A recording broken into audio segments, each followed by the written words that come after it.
Assalamualaikum warahmatullahi wabarakatuh. Selamat datang kembali di channelnya Mas Eka nih. Apa kabar para warga sekolah? Semoga dalam keadaan sehat selalu dimanapun para warga berada nih ya.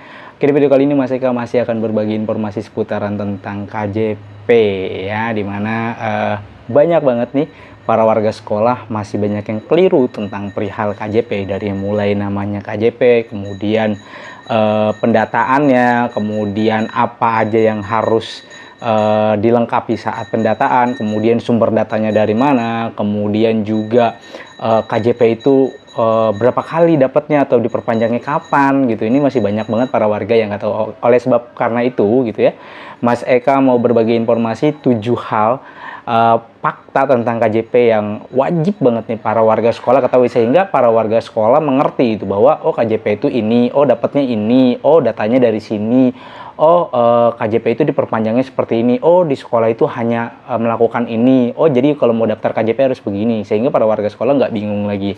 Apa aja itu Mas Eka? 7 fakta yang wajib diketahui oleh para warga sekolah. Ya langsung aja yuk. Tapi sebelum itu, untuk para warga sekolah yang mungkin baru menemukan channelnya Mas Eka nih, silahkan subscribe dulu channel ini untuk mendukung channelnya Mas Eka agar bisa berkembang lagi dan bisa memberikan informasi-informasi terupdate kepada para warga sekolah pastinya. Ada 7 hal atau 7 fakta yang wajib banget para warga sekolah ketahui. Yang pertama nih ya, KJP itu bukan beasiswa ya. KJP itu sifatnya adalah bantuan sosial. Kenapa KJP itu bukan beasiswa? Kan diberikan dari pemerintah, bukan ya. Sesuai dengan Pergub, Mas Eka lupa Pergub berapa, tapi sudah Mas Eka bahas di video sebelumnya itu ya. Itu namanya bantuan sosial biaya pendidikan sekolah ya. Nah, yang disalurkan melalui KJP dan KJMU ya, atau melalui KJP serta KJMU serta BPMS tuh ya, disalurkan melalui KJP, KJMU dan BPMS. Nah, jadi ini bukan beasiswa gitu. Jangan salah kaprah bahwa ini kan namanya Kartu Jakarta Pintar berarti ini beasiswa dong. Bukan. Ini adalah program unggulan dari Pemprov DKI Jakarta. Bukan beasiswa, ini adalah bantuan sosial biaya pendidikan. Namanya bantuan, sewaktu-waktu bisa hilang, sewaktu-waktu bisa dihapus, ya tergantung dari kebijakan yang membuat aturan gitu ya. Dari kebijakan, misalkan udahlah nggak perlu ada KJP lagi, ya dihapus ya udah gitu kan. Pergubnya dicabut, terus dasar hukumnya dicabut, undang-undangnya dicabut, bukan undang-undang, dasar hukumnya itu ditiadakan, nggak ada dasar hukumnya lagi, ya udah berarti KJP-nya dihapus gitu kan. Bahkan kan udah santer banget terdengar gitu ya, wah katanya KJP bakal dihapus seperti itu. Bukan dihapus sih, mungkin akan lebih diseleksi lagi dan selektif lagi gitu, sehingga tidak semudah 5 atau 4 tahun ke belakang gitu. Dulu kan gampang banget ya dapat KJP gitu. Nah, mungkin sekarang ini akan lebih diseleksi lagi, atau bahkan penyaringan atau pendataan itu benar-benar lebih selektif lagi gitu ya. Jadi yang perlu para warga ketahui, ini fakta yang pertama adalah KJP itu bukan beasiswa ya.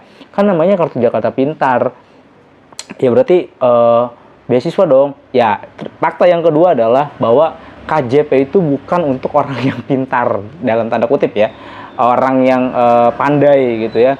KJP itu diperuntukkan karena sifatnya sosial, maka faktor yang diambil adalah sosial ekonominya gitu kan. Namanya bantuan sosial gitu kan, maka yang diambil adalah ekonominya, dari segi ekonominya gitu kan. Tujuan dari bantuan sosial biaya pendidikan ini yang disalurkan melalui KJP adalah memberikan kesempatan kepada para warga sekolah yang memang kurang mampu tapi memiliki minat belajar yang tinggi. Nah ya, makanya KJP itu bukan untuk orang yang pintar dan mampu, bukan gitu, karena ini sifatnya bukan beasiswa gitu. Dan ini perlu digarisbawahi sehingga tidak salah kaprah. Dan namanya KJP, Kartu Jakarta Pintar, loh kenapa yang dapat ranking tapi nggak dapat KJP Mas Eka? Nah ini yang salah kaprah gitu kan. Kecuali dia dapat ranking atau dia berprestasi namun dia tidak mampu secara ekonomi, nah itu bisa tuh ya diajukan melalui KJP. Nah kalau misalkan secara ekonominya dia udah mampu ya, kemudian dia berprestasi, ya itu bukan tujuan atau bukan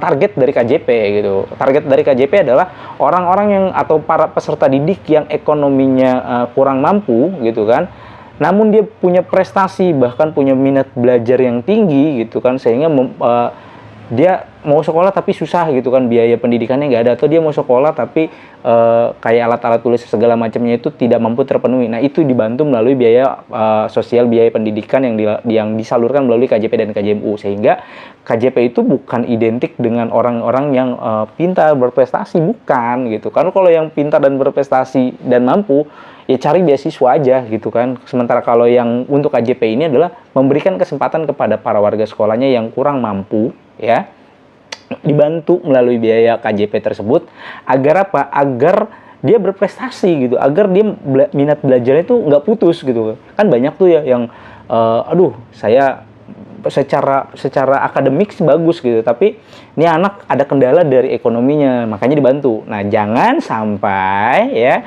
udah anaknya males nih, peserta didiknya males, tidak berprestasi, kemudian ekonominya kurang, dibantu tapi nggak mau belajar, nggak mau ngikutin aturan sekolah, belajarnya asal-asalan, terus biaya yang diperoleh dari KJP-nya digunakan untuk hal-hal yang bukan semestinya. Nah, ini cabut ya, diblok. Jadi fakta yang kedua, KJP bukan hanya untuk orang yang pintar atau identik pintar gitu kan. Kalau dia pintar kemudian dia mampu gitu kan secara ekonomi, dia tidak layak untuk mendapatkan KJP. Tapi kalau dia memang punya akademik yang bagus, kemudian secara ekonominya dia di bawah rata-rata gitu kan, maka dia berhak untuk mendapatkan KJP. Itu fakta yang kedua. Kemudian fakta yang ketiga adalah KJP itu diverifikasi 2 kali dalam 1 tahun. Jadi ini kan bantuan sosial, sifatnya bantuan sosial yang jangkanya adalah 6 bulan sekali.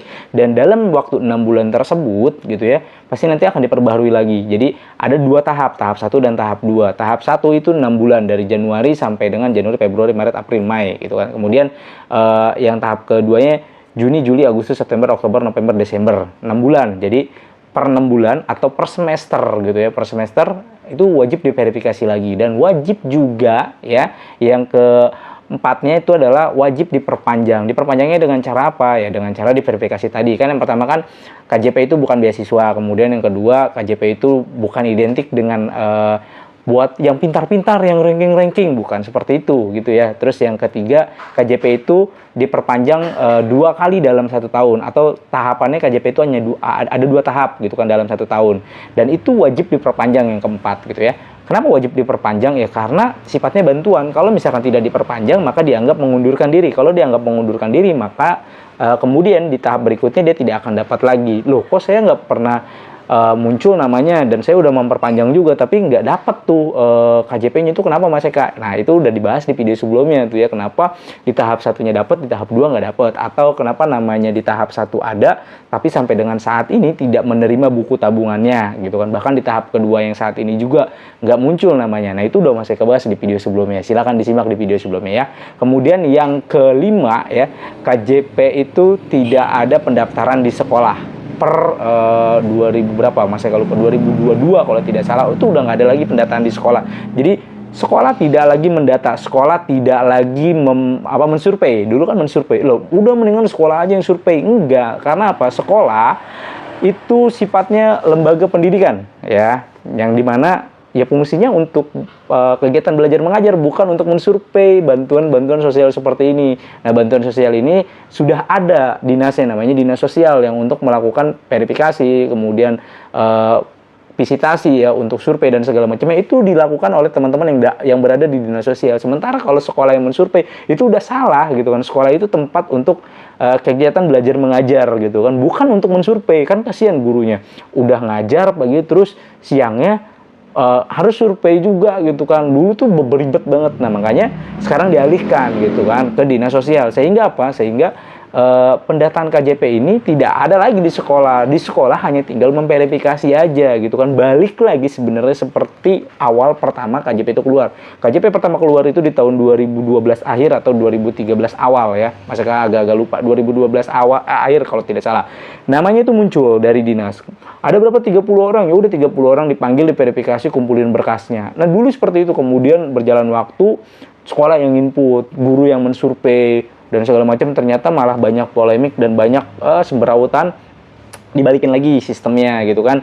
Jadi sekolah hanya tinggal menerima datanya aja. Nih ada 100 anak yang wajib diverifikasi atau calon peserta didik nih, ada 100 anak nih, sumber datanya A, B, C, D. Nah, sekolah memverifikasinya. Nah, setelah diverifikasi oleh sekolah, kemudian disetujui oleh kepala sekolah, baru nanti diverifikasi lagi oleh dinas. Dalam hal ini melalui P4OP gitu. Kemudian berikutnya adalah fakta berikutnya, web KJP itu ya, itu sering banget lemot. Nah, ini yang harus para warga ketahui. Sehingga apa? Ketika para warga sekolah diminta untuk mengumpulkan berkasnya, ya diminta untuk pengumpulan berkas untuk verifikasi KJP-nya gitu ya, itu mohon dengan sangat gitu ya, para warga sekolahnya responnya agak cepat gitu kan. Ya memang ya kalau urusan KJP biasanya agak cepat gitu. Tapi ini ada beberapa oknum-oknum orang tua murid ya, orang tua peserta didik ini yang justru malah ntar aja lah. Malah nanyanya bukan paling cepat kapan, tapi paling lambat kapan Pak gitu kan. Harusnya ditanyanya paling cepat kapan Pak gitu kan. Sehingga langsung, karena apa? Karena kendala web KJP di sekolah itu benar-benar setiap tahap ya selalu bermasalah. Itu aja, webnya nggak bisa diakses, webnya lemot, nggak tahu udah permasalahannya apa. Tapi yang jelas setiap tahap pendataan KJP pasti terjadi seperti itu gitu kan. Ya mudah-mudahan sih ke depan nanti di tahap-tahap berikutnya nggak lemot lagi, nggak wah dulu malah lebih parah lagi, lebih ekstrim lagi gitu kan. Teman-teman yang berada di sekolah yang mengerjakan KJP ini sampai begadang, kerjanya hanya malam gitu kan. Ketika pagi dia tidak bisa online, ya malamnya dia begadang, paginya harus suruh ngerjain yang lain juga. Wah ini parah banget gitu kan. Itu yang harus para warga ketahui dan pahami gitu ya. Jadi kalau misalkan bertanya ke petugas operator di sekolahnya juga, kalau misalkan petugas operator sekolahnya lagi sewot-sewot, lagi spaneng-spaneng gitu ya, dimaklumin aja gitu kan, diajak bercanda, jangan justru malah menambah keruwetan gitu kan. Kalau misalkan disuruh nih kumpulin ini, ya udah kumpulin, ikutin, gak usah banyak nanya. Kok saya kemarin udah ikutin aja gitu kan. Karena apa?